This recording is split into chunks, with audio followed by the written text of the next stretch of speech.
ಮದುವೆಗೆ ಹೋಗಕ್ಕೆ ರೆಡಿ ಆಯ್ತಾ ಇದ್ದೀವಿ ನಾನು ಚೇತು ಎಲ್ಲರೂ. ಚೇತು ಯಾರ ಮದುವೆಗೆ? ನಂದೇ ಮದುವೆ ಮಾಡ್ಕೊತಾ ಇದ್ದೀನಿ ಕಣೆ. ನೋಡ್ರಿ ಗಂಡ್ಯಾರು ಅಂತ ಕ್ಯೂರಿಯಾಸಿಟಿ ಜನಗಳಿಗೆ ಎಷ್ಟು ಕಮೆಂಟ್ ಆಗ್ತಾರೆ ಗೊತ್ತಾ, ನಿಮಗೆ ಮದುವೆ ಆಗಿದೆಯಾ ಇಲ್ವಾ ಹೇಳಿ ಪ್ಲೀಸ್ ಹೇಳಿ ಪ್ಲೀಸ್ ಹೇಳಿ. ಏನು ಕ್ಯೂರಿಯಾಸಿಟಿ ಗೊತ್ತಾ ಜನಗಳಿಗೆ. ಇವತ್ತು ತೋರಿಸ್ತೀನಿ ನನ್ನ ಗಂಡ ಯಾರು, ನನ್ನ ಮದುವೆ ಆಗಿರೋದೆಲ್ಲಿ, ಮದುವೆ ಮಾಡ್ಕೋತಾ ಇರೋ ಹುಡುಗ ಯಾರು, ಯಾವುದು ಅಂತಲ್ಲ. ವೆಯ್ಟ್ ಮಾಡಿ. ಹಾಯ್, ನಾವಿವತ್ತು ಇಷ್ಟು ಚೆನ್ನಾಗಿ ರೆಡಿಯಾಗಿ ಎಲ್ಲ ಹೋಗ್ತಿದ್ದೀವಿ ಅಂತ ಕಾಯ್ತಾ ಇದ್ದೀರಾ? ಡೆಫಿನೆಟ್ಲಿ ಕಾಯ್ತಾ ಇರ್ತಾರೆ, ಕಾಯ್ದಂಗಿರ್ತಾರ. ಅದ್ರ ಜೊತೆ ನಮ್ಮಿಬ್ರು ಫ್ರೆಂಡ್ಶಿಪ್ ಬಗ್ಗೆ, ನಾವಿಬ್ರು ಎಲ್ಲಿ ಮೀಟ್ ಆದೋ, ಎಷ್ಟು ವರ್ಷದ ಫ್ರೆಂಡ್ಶಿಪ್ಪು, ನಾವಿಬ್ರು ಬಾಂಡಿಂಗ್ ಹೇಗಿದೆ ಅದನ್ನು ಕೂಡ ನಾವು ರಿವೀಲ್ ಮಾಡೋಣ. ತುಂಬ ಜನ ಇನ್ಸ್ಟಾಗ್ರಾಮಲ್ಲಿ ಮೆಸೇಜ್ ಹಾಕಿದ್ದೀರಾ, ಹೊಸ ಫ್ರೆಂಡ್ಸ್ ಸಿಕ್ಕಿದ್ದಾರೆ ನಿಮಗೆ, ಚೆನ್ನಾಗಿ ವಿಡಿಯೋ ಮಾಡ್ತಿದ್ದೀರಾ ಅಂತ. ಇವಳು ನನಗೆ ಹೊಸ ಫ್ರೆಂಡ್ ಅಲ್ಲ, ತುಂಬ ವರ್ಷದ ಹಿಂದೆ ಫ್ರೆಂಡ್ಸು. ಎಷ್ಟು ವರ್ಷದ ಫ್ರೆಂಡ್ಶಿಪ್ಪು ನಾವಿಬ್ರು ಅದು ಹೇಳ್ಬಾರ್ದು ಅದನ್ನ ಅಂತ ಹೇಳ್ತೀವಿ. ನಾವಿವತ್ತು ಎಲ್ಲಿಗೆ ಬಂದಿದ್ದೀವಿ ಅಂತ ತುಂಬ ಜನಕ್ಕೆ ಆಲ್ರೆಡಿ ಗೊತ್ತಾಗಿದೆ ಅನಿಸುತ್ತೆ. ನಾವು ಬಂದಿರೋದು ಜಾನಪದ ಲೋಕಕ್ಕೆ. ಜಾನಪದ ಲೋಕ ಎಲ್ಲಿರೋದು ಅಂದರೆ ರಾಮನಗರ ಮತ್ತು ಚನ್ನಪಟ್ಟಣ ಮಧ್ಯ ಇರೋದು. ಇದು ಚನ್ನಪಟ್ಟಣ ಹೋಗ್ಬೇಕಾದ್ರೆ ಸಿಗುತ್ತೆ. ನೀವು ಕೂಡ ಒಂದ್ಸರಿ ಬಂದು ವಿಸಿಟ್ ಮಾಡಿ. ಇಲ್ಲಿಗೆ ಏನಕ್ಕೆ ಬರ್ತೀವಿ ಅಂದರೆ ಹಳ್ಳಿ ವಾತಾವರಣ ಯಾರಿಗೆಲ್ಲ ನೋಡಬೇಕು ಅಂತ ತುಂಬ ಆಸೆ ಇದೆಯೋ ಅವ್ರು ಖಂಡಿತವಾಗಿಯೂ ಇಲ್ಲಿಗೆ ಬಂದರೆ ಹಳ್ಳಿಲಿದ್ದಷ್ಟೇ ಖುಷಿ ಆಗುತ್ತೆ. ಯಾರಿಗೆಲ್ಲ ಜಾನಪದ ಲೋಕ ನೋಡಬೇಕು ಅನ್ನೋ ಆಸೆ ಇದೆಯೋ ಖಂಡಿತವಾಗಿ ನೀವು ಬಂದು ನೋಡಿ. ನಾವಿವತ್ತು ಬಂದಿರೋದು ಫ್ರೆಂಡ್ಸ್ ಮತ್ತು ನಾನು. ತುಂಬ ಖುಷಿ ಆಯಿತು, ನಾವಂತೂ ತುಂಬ ಎಂಜಾಯ್ ಕೂಡ ಮಾಡಿದ್ವಿ. ಅಲ್ಲಿ ನೋಡಿದ್ರೆ ಟಮಟೆ ಸೌಂಡ್ ಬರ್ತಾಯಿತ್ತು, ಏನಪ್ಪ ಇರ್ಬೋದು ಅಂತ ಹತ್ರಕ್ಕೆ ಹೋಗಿ ನೋಡಿದ್ವಿ. ಡಿಪ್ಲೊಮೊ ಸ್ಟೂಡೆಂಟ್ಸ್ ಅಂತೆ ಬೀಟ್ಸ್ನ ಪ್ರಾಕ್ಟೀಸ್ ಮಾಡ್ತಾಯಿದ್ರು. ನಮಗಂತೂ ಡ್ಯಾನ್ಸ್ ಮಾಡಬೇಕು ಅಂತ ಅನ್ಸೋಕ್ಕೆ ಸ್ಟಾರ್ಟ್ ಆಯಿತು. ಸರಿ ಆಯಿತು, ಹೋಗಿ ಕೇಳ್ಕೊಂಡು ಬರೋಣ ಅಂತ ಹೋಗಿ ಕೇಳ್ಕೊಂಡು ಕೂಡ ಬಂದು ಅದಾದಮೇಲೆ ಅವರು ಏನೂ ಪ್ರಾಬ್ಲಮ್ ಇಲ್ಲ, ಸರಿ ನೀವು ಮಾಡಿ ಅಂತ ಹೇಳಿದ್ರು. ಸರಿ ಆಯಿತು ಮಾಡೋಣ ಅಂದ್ಕೊಂಡು ಹೋದ್ವಿ. ಸ್ವಲ್ಪ ನಾಚಿಕೆ ಕೂಡ ಆಗ್ತಾ ಇತ್ತು, ಅಷ್ಟು ಜನಗಳ ಮುಂದೆ ಟಮಟೆ ಸೌಂಡ್ ಮಾಡೋದಂದರೆ ಎಂಥವ್ರಿಗೂ ನಾಚಿಕೆ ಸಂಕೋಚ ಆಗುತ್ತೆ. ಫೈನಲಾಗಿ ನಾವು ಟಮಟೆ ಬೀಟ್ಸ್ಗೆ ಸ್ಟೆಪ್ ಕೂಡ ಹಾಕಿದ್ವಿ. ಯಾವ ಸ್ಟೆಪ್ ಹಾಕಿದ್ವಿ ಅಂತ ನೀವೇ ನೋಡಿ. ನಾವು ಡ್ಯಾನ್ಸ್ ಮಾಡೋಣ ಅಂತ ಹೋದ್ವಿ. ಅಲ್ಲಿ ನೋಡಿದ್ರೆ ಇನ್ನಿಬ್ರು ನಾವು ಕೂಡ ಡ್ಯಾನ್ಸ್ ಮಾಡ್ತೀವಿ ಅಂತ ಬಂದು ಜಾಯ್ನ್ ಆದರು.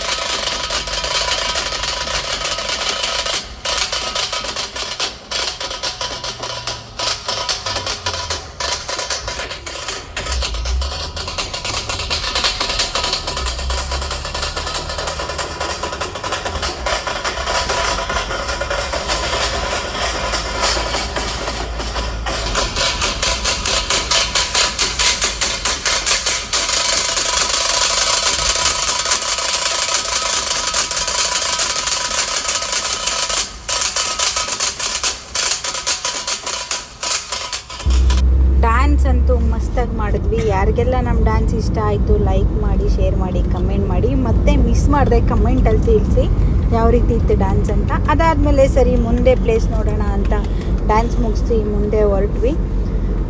ಮುಂದೆ ಹೋಗ್ತಾ ಹೋಗ್ತಾ ಆಲ್ರೆಡಿ 1 ಗಂಟೆ ಆಗಿಬಿಟ್ಟಿತ್ತು. ಫಸ್ಟು ಊಟ ಮಾಡೋಣ ಅಂತ ಊಟ ಮಾಡೋಕ್ಕೆ ಪ್ಲೇಸ್ ನೋಡ್ತಾ ಇದ್ವಿ. ಅಲ್ಲೊಂದು ಪ್ಲೇಸ್ ಕೂಡ ಚೆನ್ನಾಗಿತ್ತು, ಅಲ್ಲೋಗಿ ಊಟ ಮಾಡೋಣ ಅಂತ ಅಲ್ಲಿ ಹೋದ್ವಿ. ಬನ್ರಿ, ಅದ್ರ ಮೇಲೆ ಆಗಲ್ಲ ಕೂರಕ್ಕೆ, ಬರ್ರಿ ಇಲ್ಲಿಗೆ ಕುತ್ಕೊಳ್ರಿ. ಉದ್ದಕ್ಕೂ ತಿನ್ಸ್ಬಿಟ್ಟು ಅದನ್ನ ಇಡ್ಸ್ಬಿಡೋಣ ಕಾರ್ಗೆ, ಆಮೇಲೆ ಹೋಗುತ್ತೆ ತಪ್ಪಲಿ ಅಂತ ಅಷ್ಟೇ. ಏನೋ ಎಲ್ಲ ನಾನು ಕಳಿಸ್ತೀನಿ, ಕುತ್ಕೊಳ್ರಿ ಕೆಳಗೆ. ಬಾನು ಕುತ್ಕೊ. ಅಲ್ಲ ಆಗಲ್ಲ ಚಿನಿ, ಇಲ್ಲಿಡು ಮಗಳು. ನೋಡಿ ಫ್ರೆಂಡ್ಸ್, ಇಲ್ಲೆಲ್ಲ ಊಟ ಮಾಡ್ಬೇಕಾ? ಹೂ ಕಣಪ್ಪ, ಅದೇ ಇದಕ್ ಮಾಡ್ತಾರಲ್ಲ ಊಟಕ್ಕೆ, ಮದುವೆ ಮನೆಗಳಲ್ಲಿ ಊಟಕ್ಕೆ ಎಲೆ ಮಾಡಲ್ವಾ, ಆ ಎಲೆನೇ ಇದು, ಆದ್ರೆ ಹಸಿರು ಎಲೆ ಇದು, ಅದು ಒಣಗಿಸ್ಬಿಟ್ಟು ಮಾಡ್ತಾರೆ. ತಗೋತೀನಿ ಅಕ್ಕ, ನಂಗೆ ಕೈ ತುತ್ತೀನಿ. ಚೇತು ಮಮ್ಮಿ, ಎಲ್ರಿಗೂ ಕೈ ತುತ್ತು ಕೊಡಿ ಮಮ್ಮಿ. ಇದು ನಮ್ಮ ಟೀಚರ್, ಇದು ಇವತ್ತು ಎಲ್ರಿಗೂ ಟೀಚ್ ಮಾಡಕ್ ಬಂದಿರೋ ಟೀಚರ್. ಇದು ಸ್ಟೂಡೆಂಟ್ಗಳು ಇವರು. ಇದು ನಮ್ಮ ಮಮ್ಮಿ, ನಾನು ಡ್ಯಾಡಿ. ಸಾಕಮ್ಮ,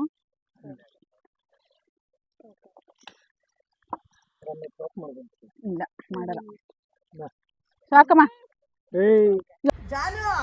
ಮನೆ ನೋಡಿ, ರೈತನ್ ನೋಡಿ, ಫ್ಲವರ್ಸ್ ಎಲ್ಲ ಇದೆ. ಏನೇ ಇದು ಚೇತು, ಎಲ್ಲಿಗೆ ಬಂದಿದ್ಯೆ? ಮನ್ಯಾಡ್ ಹೌಸ್. ಓದೋರು ಓದ್ಕೊಳ್ಳಿ ಹಾಕಿದ್ದೀನಿ. ಪಾದರಕ್ಷೆಯನ್ನು ಹೊರಗೆ ಬಿಡಿ ಅಂತ ಹಾಕಿದ್ದಾರೆ. ಎಲ್ಲಿಗೆ ಬಂದಿದ್ಯಾನು? ಜಾನಪದ. ಅನು ಎಷ್ಟು ಚೆನ್ನಾಗೈತಲ್ಲ, ಇದು ಓಪನ್ ಇದ್ದಿದ್ರೆ ಚೆನ್ನಾಗಿರೋದು, ಒಳಗಡೆ ಹೋಗಿ ವೀಡಿಯೋ ಮಾಡ್ಬೋದಿತ್ತು. ಸಖತ್ತಾಗಿರೋದು ಇಲ್ಲೆಲ್ಲ ಚೆನ್ನಾಗಿದೆ. ಆಯ್ತು ನೋಡಿ, ಚೆನ್ನಾಗಿತ್ತಲ್ಲ. ಓಪನ್ ಇರಬೇಕು, ಇಲ್ಲಿಗೆ ಹೋಗ್ಬೋದು ಅನ್ಸುತ್ತೆ ಅಲ್ಲಿಂದ ಬಂದು. ಬಟ್ ಇಲ್ಲಿ ಇಲ್ಲೆಲ್ಲ ಬೋಟಿಂಗ್ ಬರೋದು ಅಂತ ಇವ್ರು ಒಳಗಡೆಯಿಂದ ಬಂದ್ರಾ? ಇವರೆಲ್ಲ ಏನೋ ಕರ್ಸ್ತಿರ್ಬೇಕು.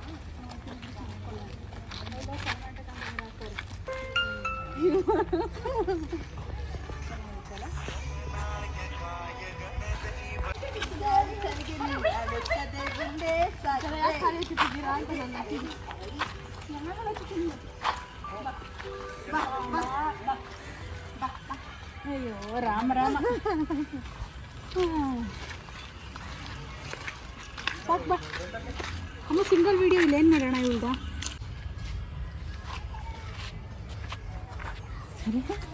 ಸರಿ ಹಾಯ್.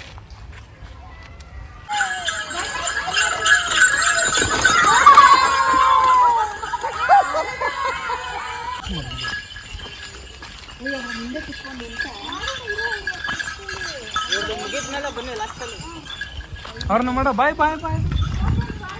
ಏನ್ ಮಾಡ್ತಾವ್ರಿ ಇಲ್ಲಿ? ರಾಗಿ ಬೀಸ್ತಾ ಇದ್ದಾರೆ. ಇವಾಗಿನ ಕಾಲದಲ್ಲಿ ರಾಗಿ ಬೀಸಕ್ಕೆ ಮಿಷನ್ ಎಲ್ಲ ಬಂದಿದೆ.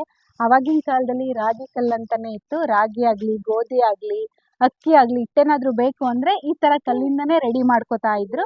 ಇದು ನನಗೆ ಹೆಂಗ್ ಗೊತ್ತು ಅಂದ್ರೆ, ನಮ್ಮ ಅಜ್ಜಿ ಮನೇಲಿ ಇವಾಗ್ಲೂ ಕೂಡ ಇದೆ, ಈಗಲೂ ಕೂಡ ಯೂಸ್ ಮಾಡ್ತಾರೆ. ಹಂಗಾಗಿ ಇದ್ರ ಬಗ್ಗೆ ನನಗೆ ಸ್ವಲ್ಪ ಕ್ಲಾರಿಟಿ ಗೊತ್ತು, ಅದಕ್ಕೆ ನಾನು ನಿಮ್ಗೂ ತಿಳಿಸ್ಕೊಟ್ಟಿದ್ದೀನಿ. ಇನ್ನೊಂದೇನಪ್ಪಾ ಅಂದ್ರೆ, ಸೈಂಟಿಫಿಕಲಿ ಇವಾಗ ಎಲ್ರು ಜಿಮ್ಮು ಅದು ಇದು ಅಂತ ಹೋಗ್ತಾರಲ್ವಾ, ಆಗಿನ ಕಾಲದಲ್ಲಿ ಜಿಮ್ ಇರ್ಲಿಲ್ಲ.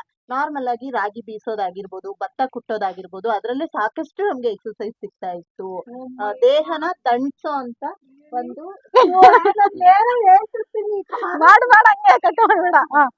ದೇಹನ ದಂಡಿಸೋ ಅಂತ ಒಂದು ಕೆಲ್ಸಗಳು ಏನೇನಿತ್ತು, ಹಾಲ್ ಕರಿಯೋದಾಗಿರ್ಬೋದು, ರಾಗಿ ಬೀಸೋದಾಗಿರ್ಬೋದು, ಭತ್ತ ಕುಟ್ಟೋದಾಗಿರ್ಬೋದು, ಇದೆಲ್ಲಾನು ನಮ್ ದೇಹದ ಕೊಬ್ಬನ ಇಳಿಸೋ ಅಂತ ಕೆಲ್ಸ ಆಗ್ತಿತ್ತು. ಇವಾಗಿನ ಕಾಲದಲ್ಲಿ ಯಾರು ಮೈ ಬಗ್ಸಿ ಮನೇಲಿ ಒಂದ್ ಕೆಲ್ಸ, ಯಾಕೆ ಅಂದ್ರೆ ಎಲ್ಲದಕ್ಕೂ ಮಿಷನ್ ಇದೆ. ಎಲ್ರು ಜಿಮ್ ಅಂತ ಹೋಗಿ ಮೈ ಕರ್ಬಿಡ್ತಾರೆ. ದುಡ್ಡು ವೇಸ್ಟ್, ಎಲ್ಲ ವೇಸ್ಟ್. ಚೆನ್ನಾಗಿ ಬಂದಿತ್ತು ಆಂಟಿ, ಇದೆಲ್ಲ ನೀವೇ ಮಾಡೋದಾ?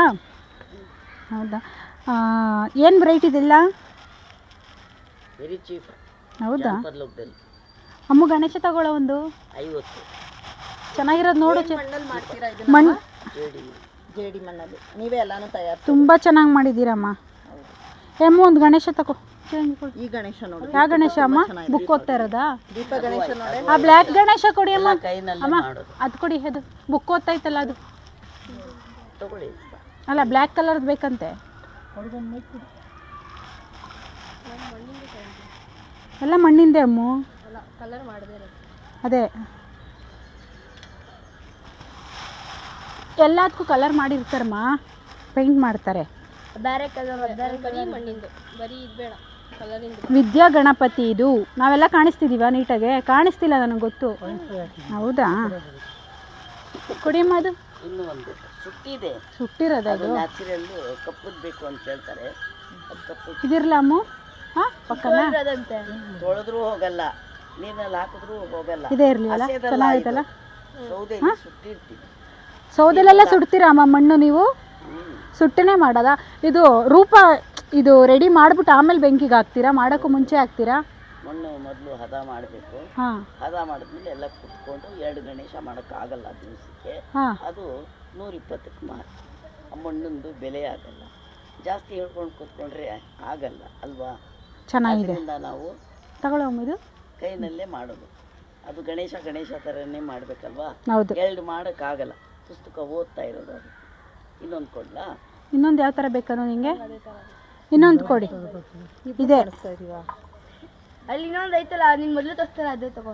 ಇಲ್ಲ, ನನಗೂ ಓದೋದೇ ಬೇಕು. ಹಾಂ, ಲೈಟ್ ಎಲ್ಲ ಬೇಡಮ್ಮ, ಗಣೇಶ ಬೇಕು. ಓದೋ ಮಕ್ಕಳವೇ ಮನೇಲಿ ಓದಲಿ ಅಂತ. ಇಲ್ಲೇ ಇಲ್ವಾ? ಸಾಕು, ನಡಿಯೋ. ಅಂಕಲ್ ಕಾರ್ಗೆ ಹಾಕ್ತಾರೆ. ಕಾರ್ಗೆ ಮಣ್ಣೊಂದು ಇಡೋಕ್ಕಲ್ಲ, ಮನೆಗೆ ಇಡೋಕ್ಕೆ. ಪ್ಯಾಕ್ ಮಾಡಿಕೊಡ್ತೀರಾ? ಕವರ್ ಕೊಡ್ತೀರಾ? ಕೊಡಿ ಅಮ್ಮ, ಮಾಡಿಕೊಡಿ. ಸ್ಕ್ಯಾನರ್ ಆಯ್ತಲ್ವಾ? ಕ್ಯಾಶೇನಾ ಅಮ್ಮ? ಕ್ಯಾಶ್ ಅಂತೆ ಕಣೋ. ತಿಮ್ಮೇಗೌಡ ಕ್ಯಾಶ್ ಅಂತೆ. ನಾನು ಕ್ಯಾಶ್ ತಂದಿದ್ಯಪ್ಪ. ಡ್ರಾ, ನೀನು ಕ್ಯಾಶ್ ತಂದಿಲ್ವಾ? ಡ್ರಾ ಫೋನ್ಪೇ ಇಲ್ವಂತೆ. ಫೋನ್ಪೇ ಇಲ್ವಾಗಿ ನಂಬರ್ ಕ್ಯಾಶ್ ಇಸ್ಕೊಬಂದು ತಗೊಳ್ಳೋಣ ಅಷ್ಟೇ. ಅಮ್ಮ ಪ್ಯಾಕ್ ಮಾಡಿ ಇಡಿ, ಕ್ಯಾಶ್ ಇಸ್ಕೊ ಬರ್ತೀವಿ, ಎಲ್ಲೂ ಹೋಗಲ್ಲ, ಇಲ್ಲೇ ಇರ್ತೀವಿ. ಪ್ಯಾಕ್ ಮಾಡಿ ಇಡಿ. ಹಾಂ ಅವೆರಡಮ್ಮ. ಇಲ್ಲಿ ಬರೋ, ಇಲ್ಲೇ ಎಲ್ಲ ಇದ್ರಿಗೂ ಏನು ಪಾಟ್ಗಳು ಇದೆಲ್ಲ ಮಾಡೋದಿಲ್ಲ ಅಂತ ಅನಿಸುತ್ತೆ. ಎಲ್ಲ ಮಾಡಿ ಬಿಸಿಲಲ್ಲಿ ಒಣಗಿಸಿ ಅದಾದ್ಮೇಲೆ ಬೆಂಕಿಲಿ ಬೇಯಿಸ್ತಾರಂತ ಹೇಳಿಲ್ವ ಅವರು? ಅಮ್ಮ ನೀನು ಹೋಗಿ ಕಾಸು ಇಸ್ಕೊಬಂದ್ಬಿಡೋಗಮ್ಮ, ಪಂಚಾಯಿತಿ ಮಾಡ್ತಾವ್ರೆ. ಹಾಂ ಬಾ ಚಂದು ಇದು. ಹಾಂ ಏನೇ ಇದು ಅಂತ ಕೇಳು, ನಾನು ಹೇಳ್ತೀನಿ. ನಾನು ಏನೇ ಇದು ಕೇಳಲ್ಲ, ಅದ್ರ ಮುಂದಕ್ಕೆ ನೆಕ್ಸ್ಟ್ ನಾನು ಹೌದಾ? ಹಾಂ ಸ್ಟಾರ್ಟ್. ಇಲ್ಲಿಗೆ ಬಾ. ನೀವೆಲ್ಲ ಹೋಗ್ರಿ ಆ ಕಡೆಗೆ. ಇದು ಪಂಚಾಯಿತಿ ಕಟ್ಟೆ ಅಂತ ಹಳ್ಳಿಗಳ ಕಡೆ ಇರುತ್ತೆ. ಈ ಥರ ಪಂಚಾಯಿತಿ ಕಟ್ಟೆಲಿ ಊರಿನ ಅಂದರೆ ಹಳ್ಳಿಲಿ ಮುಖ್ಯಸ್ಥರು ಯಜಮಾನ್ರು ಅಂತ ಇರ್ತಾರಲ್ವ, ಅವರು ಅವಾಗಿನ ಕಾಲದಲ್ಲಿ ಜನಗಳು ಯಾರೇ ಏನೇ ತಪ್ಪು ಮಾಡಿದ್ರು ಅವಾಗ ಕೋರ್ಟು ಕೇಸು ಪೊಲೀಸ್ ಸ್ಟೇಷನ್ನು ಏನೂ ಇರಲಿಲ್ಲ. ಆವಾಗಿನ ಕಾಲದಲ್ಲಿ ಏನಾದರೂ ತಪ್ಪು ಮಾಡಿದ್ರೆ ಪಂಚಾಯಿತಿ ಅಂತ ಮಾಡ್ತಿದ್ರು. ಊರಿನ ದೊಡ್ಡವರೆಲ್ಲರೂ ಸೇರಿ ತೀರ್ಮಾನ ಕೊಡ್ತಿದ್ರು. ಅದೇ ತೀರ್ಮಾನ ಆಗಿರ್ತಾಯಿತ್ತು. ಮುಂದೆ ತೀರ್ಮಾನ ಆ್ಯಕ್ಚುಲಿ ತುಂಬ ಚೆನ್ನಾಗಿತ್ತು. ಈಗ ಕೋರ್ಟು ಕಚೇರಿ ಅಂತ ಬಂದು ಗಂಡ ಹೆಂಡತಿಗಳು ಬೇಗ ಡೈವರ್ಸ್ ತಗೊಳ್ತಾರೆ. ಆವಾಗೆಲ್ಲ ಡೈವರ್ಸ್ ಅನ್ನೋದೇ ಇರಲಿಲ್ಲ. ಎಲ್ಲರೂ ಹೇಳ್ತಿದ್ರು ಹೊಂದಾಣಿಕೆ ಮಾಡ್ಕೊಂಡು ಹೋಗಬೇಕು, ಅತ್ತೆ ಸೊಸೆ ಆಗಿರ್ಬೋದು, ಗಂಡ ಹೆಂಡತಿ ಆಗಿರ್ಬೋದು, ಯಾವಾಗಲೂ ಹೊಂದಾಣಿಕೆ ಇಡಬೇಕು ಅಂತ ಹೇಳೋರು. ಆಮೇಲೆ ಒಂದೇ ಮನೇಲಿದ್ದು ಏನು ಹೇಳ್ತಾರೆ ಅದನ್ನು ನ್ಯಾಯ ಮಾಡಿಬಿಟ್ಟು ಕಳಿಸ್ಬಿಡ್ತಿದ್ರು, ಮನೇಲೇ ಇರಿ ಅಂತ ಹೇಳ್ತಿದ್ರು. ಬಟ್ ಇವಾಗ ಹಂಗಲ್ಲ, ಮಾತೆತ್ತಿದ್ರೆ ಒಂದು ಸೈನ್ ಹಾಕಿದ್ರೆ ರಿಜಿಸ್ಟರ್ ಮ್ಯಾರೇಜ್, ಒಂದು ಸೈನ್ ಹಾಕಿದ್ರೆ ಡೈವರ್ಸ್. ಫೈನಲಿ ಜಾನಪದ ಲೋಕನ ಸುತ್ತಿದ್ದಾಯಿತು, ನೋಡಿದ್ದಾಯಿತು, ಎಂಜಾಯ್ ಮಾಡಿದ್ದಾಯಿತು. ಇವರಿಬ್ಬರ ಅನಿಸಿಕೆ ಏನಂತ ಕೇಳೋಣ ಬನ್ನಿ. ಮೇಡಮ್ ಹೇಳಿ ಮೇಡಮ್. ಸಕ್ಕತ್ತಾಗಿತ್ತು, ತುಂಬ ಎಂಜಾಯ್ ಮಾಡಿದೆ ಮತ್ತು ಎಷ್ಟೊಂದು ಇನ್ಫಾರ್ಮೇಷನ್ ಕೂಡ ನಾನು ಕೇಳ್ಪಟ್ಟೆ. ಚೆನ್ನಾಗಿದೆ. ಮೇಡಮ್ ನೀವು? ತುಂಬಾ ಚೆನ್ನಾಗಿ ಅನ್ನಿಸ್ತು. ನಾನು ಫಸ್ಟ್ ಟೈಮ್ ಬಂದಿದ್ದು ಜನಪದ ಲೋಕಕ್ಕೆ. ಆ್ಯಕ್ಚುಲಿ ಬೇರೆ ಬೇರೆ ಎಲ್ಲೆಲ್ಲೋ ಹೋಗ್ಬೇಕಂತ ಪ್ಲ್ಯಾನ್ ಇತ್ತು, ಬಟ್ ಫೈನಲಿ ರಕ್ಷಾ ಜನಪದ ಲೋಕಕ್ಕೆ ಹೋಗೋಣ ಅಂತ ಡಿಸೈಡ್ ಮಾಡಿದ್ಲು. ನನಗಂತೂ ತುಂಬಾ ಖುಷಿ ಆಯಿತು. ಈ ಮರ ಗಿಡ ಎಲ್ಲ ನೋಡಿ, ಅಂದರೆ ಬೆಂಗಳೂರಲ್ಲಿ ಇದ್ದು ಆ ಟ್ರಾಫಿಕ್ ಮಧ್ಯೆ, ಆ ಒಂದು ಪೊಲ್ಯೂಷನ್ ಮಧ್ಯೆ ಇದ್ದು ಒಂಥರ ಅನ್ನಿಸ್ತಿತ್ತು. ಈ ಒಂದು ವಾತಾವರಣ ನನಗಂತೂ ಸಿಕ್ಕಾಪಟ್ಟೆ ಖುಷಿ ಅನ್ನಿಸ್ತು. ನನಗೆ ಎಸ್ಪೆಷಲಿ ಹಳ್ಳಿ ವಾತಾವರಣ ಅಂದರೆ ಸಿಕ್ಕಾಪಟ್ಟೆ ಇಷ್ಟ. ಹಾಗಾಗಿ ಗಿಡ ಮರ ಮಧ್ಯೆ ಇರೋದು, ಅದರಲ್ಲೂ ನನ್ನ ಫ್ರೆಂಡ್ಸ್ ಜೊತೆ ಇರೋದು, ಅದು ಎಷ್ಟು ಜೊತೆ ಹುರ್ಕೊತಾರೋ ಗೊತ್ತಿಲ್ಲ, ಯಾವ ದೃಷ್ಟಿನೂ ನಮ್ಮ ಮೇಲೆ ಬೀಳದೆ ಇರಲಿ ಅಂತ ಅನ್ಕೊಂತೀನಿ. ಯಾರಿಗೆಲ್ಲ ಜಾನಪದ ಲೋಕ ಇಷ್ಟ ಆಗಿದೆ, ನಿಮ್ಗೆ ಇದ್ರ ಫುಲ್ ಡೀಟೇಲ್ಸ್ ಬೇಕು ಅಂದರೆ ಚನ್ನಪಟ್ಟಣ ರಾಮನಗರ ಹೈವೇಲಿರೋ ಎರಡರ ಮಧ್ಯೆ ಇದೆ ಜನಪದ ಲೋಕ ಅಂತ. ಗೂಗಲ್ ಮ್ಯಾಪ್ ಹಾಕಿದ್ರೂ ಕೂಡ ನಿಮಗೆ ಗೊತ್ತಾಗುತ್ತೆ. ಯಾರೆಲ್ಲ ಹಳ್ಳಿ ಜೀವನ ನೋಡಬೇಕು ಅಂದ್ಕೊಂಡಿದ್ದೀರೋ ಒಂದ್ಸರಿ ಇಲ್ಲಿಗೊಂದು ಬಂದು ವಿಸಿಟ್ ಮಾಡಿ. ಅದರಲ್ಲೂ ಚಿಕ್ಕ ಮಕ್ಕಳು ನಿಮ್ಮ ಮನೇಲಿದ್ದರೆ ಕರ್ಕೊಂಡು ಬನ್ನಿ, ಅವರು ತುಂಬ ಖುಷಿಪಟ್ಟು ಆಟ ಆಡ್ತಾರೆ. Thank you so much. ಹಂಗೆ ನಮ್ಮ ಯೂಟ್ಯೂಬ್ ಚಾನೆಲ್ನ ಲೈಕ್ ಮಾಡಿ, ಶೇರ್ ಮಾಡಿ, ಸಬ್ಸ್ಕ್ರೈಬ್ ಮಾಡಿ. ಚೇತನದು ಯೂಟ್ಯೂಬ್ ಚಾನಲ್ ನೇಮ್ ಹೇಳ್ತಾರೆ. ಯಾರೆಲ್ಲ ಇನ್ನೂ ಅವಳಿಗೆ ಸಬ್ಸ್ಕ್ರೈಬ್ ಆಗಿಲ್ಲ ದಯವಿಟ್ಟು ಸಬ್ಸ್ಕ್ರೈಬ್ ಆಗಿ, ಲೈಕ್ ಮಾಡಿ, ಶೇರ್ ಮಾಡಿ, ಕಮೆಂಟ್ ಮಾಡಿ. ನನ್ನ ಯೂಟ್ಯೂಬ್ ಚಾನಲ್ ನೇಮು ಚೇತು 147. ಇವ್ರದ್ದು ಇಲ್ಲ, ನೀವು ತಲೆ ಕೆಡಿಸ್ಕೊಬೇಡಿ, ಆರಾಮಾಗಿ. ಓಕೆ ಬಾಯ್.